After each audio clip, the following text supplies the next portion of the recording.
తెలంగాణలో పార్టీ ఫిరాయింపుల అంశంలో ఏం జరుగుతుందని దేశవ్యాప్తంగా ఆసక్తి నెలకొంది. స్పీకర్ నోటీసులో ఏముంది? ఎమ్మెల్యేలను అడిగిన ప్రశ్నలేంటి? స్పీకర్ ప్రశ్నలకు శాసనసభ్యుల సమాధానం ఏంటి?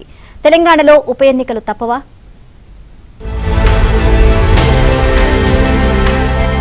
పార్టీ మారిన ఎమ్మెల్యేల అంశం తెలంగాణలో హాట్ టాపిక్ గా మారింది. పార్టీ మారిన 10 మంది ఎమ్మెల్యేలకు తాజాగా స్పీకర్ నోటీసులు పంపారు. వీటిలో పలువురు ఎమ్మెల్యేలు నోటీసులు అందుకున్నట్లు సమాచారం. పార్టీ ఫిరాయింపు ఎమ్మెల్యేల కేసు విచారణలో భాగంగా గత జూలై 31న సుప్రీంకోర్టు తీర్పు ఇచ్చింది.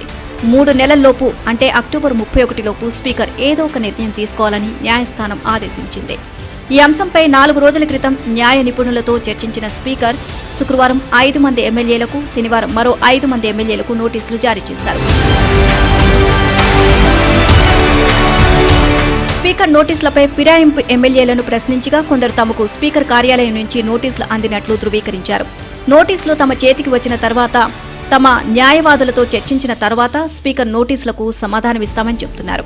స్పీకర్ నోటీసుల్లో 2 కీలక అంశాలను పేర్కొన్నట్లు సమాచారం. మీరు పార్టీ మారారా? ఒకవేళ పార్టీ మారితే మీ సంజాయిషీ ఏమిటి అనే 2 ప్రశ్నలను స్పీకర్ సంధించినట్లు తెలుస్తోంది. తమ నోటీసులకు నెల రోజుల్లోపు సమాధానం చెప్పాల్సిందిగా స్పీకర్ నోటీసుల్లో పేర్కొన్నట్లు సమాచారం. స్పీకర్ అడిగిన 2 ప్రశ్నలకు ఫిరాయింపు ఎమ్మెల్యేలు ఎలా స్పందిస్తారోనని సర్వత్రా ఆసక్తి నెలకొంది. ఇక 10 మంది ఎమ్మెల్యేలలో దానం నాగేందర్ బీఆర్ఎస్ బీ ఫారంపై ఎమ్మెల్యేగా గెలిచి కాంగ్రెస్ బీ ఫారంపై ఎంపీగా పోటీ చేశారు.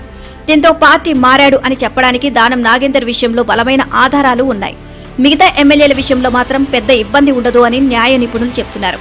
మరోవైపు 9 మంది ఎమ్మెల్యేలు కాంగ్రెస్ పార్టీతో సఖ్యతగా ఉన్నా పార్టీ మార్పుపై క్లారిటీ ఇవ్వడం లేదు.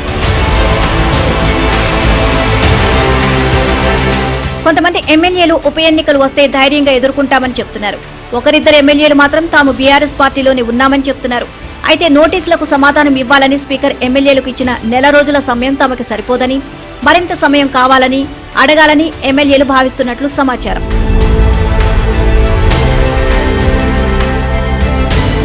స్పీకర్ ఇచ్చే నోటీసులకు ఫిరాయింపు ఎమ్మెల్యేలు ఏం సమాధానం చెప్తారో, దానిపై స్పీకర్ ఏం చేస్తారో అనేది ఆసక్తికరంగా మారింది. గత ప్రభుత్వాల హయాంలో లాగా పార్టీ ఫిరాయింపు చిన్న విషయంగా ఉంటుందా, లేదా ప్రతిపక్షాలు ఆరోపిస్తున్నట్లు ఉప ఎన్నికలు వస్తాయో చూడాలి.